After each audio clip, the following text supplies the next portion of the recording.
संबंधों में खटास आने के बाद भी पड़ोसी देश मालदीव को भारत से मदद मिलने जा रही है। भारत सरकार ने मालदीव को चावल और गेहूं समेत कुछ जरूरी कमोडिटीज का निर्यात करने की मंजूरी दे दी है। यह मंजूरी संबंधित कमोडिटीज के निर्यात पर लगी रोक के बाद भी दी गई है। मालदीव ने किया था अनुरोध। बिजनेस टुडे की एक रिपोर्ट के अनुसार केंद्र सरकार ने मालदीव को जिन जरूरी कमोडिटीज के निर्यात की मंजूरी दी है, उनमें चावल और गेहूं के अलावा प्याज और चीनी भी शामिल है। बताया जा रहा है कि मालदीव ने इसके लिए भारत से अनुरोध किया था।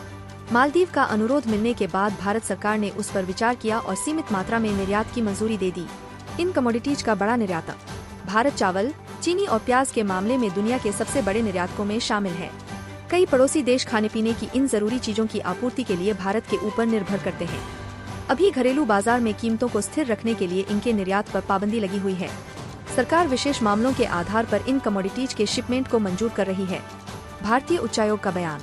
रिपोर्ट में मालदीव की राजधानी स्थित भारतीय उच्चायोग के एक बयान के हवाले से कहा गया है, भारत सरकार ने मालदीव की सरकार के अनुरोध पर 2024 से 25 में इन कमोडिटीज के निर्यात की मंजूरी दी।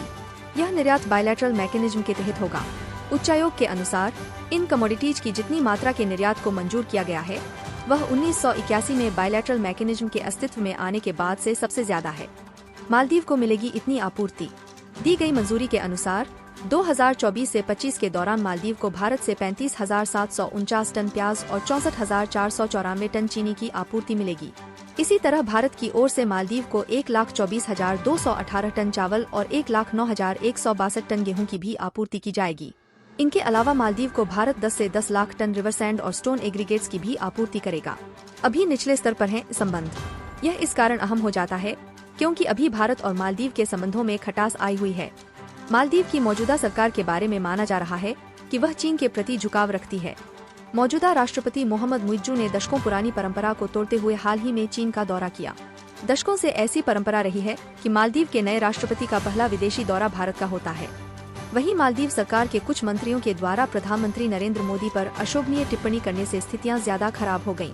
उसके बाद भारत में सोशल मीडिया पर मालदीव के बॉयकॉट का अभियान चला। पर्यटन पर केंद्रित अर्थव्यवस्था वाले मालदीव को भारतीय पर्यटकों के बहिष्कार से गंभीर दिक्कतें हो सकती हैं।